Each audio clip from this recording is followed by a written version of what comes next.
Vous avez tous fait du CAPTCHA en fait sur Google. Des fois, ils vous demandent où sont les bus et tout. Donc en gros, on a participé à cet entraînement. Hein. C'est quoi un bus? C'est quoi une ligne électrique?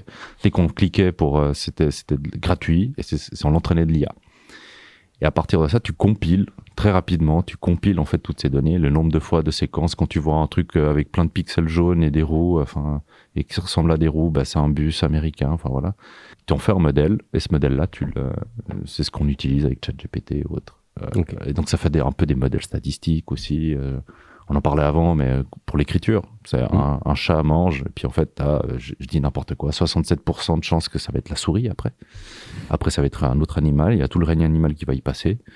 Et à partir d'un moment où tu as épuisé son stock de statistiques, il va commencer ce qu'on appelle une hallucination, c'est-à-dire qu'il va te dire, je sais pas, j'ai mangé ça résonne. Allez hop.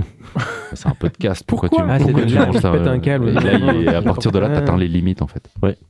Et c'est comme ça que t'atteins les limites, plus ou moins. Mais c'est quand même, t'entraînes une IA à une tâche ultra précise, quand même. Ou relativement précise. Alors, c'est plus global. Normalement, oui. Normalement, c'est ultra précis.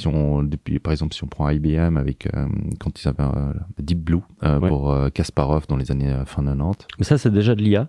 Ça, c'est déjà de l'IA, ouais. On a entraîné, mais à faire une tâche très précise, c'est battre n'importe qui aux échecs.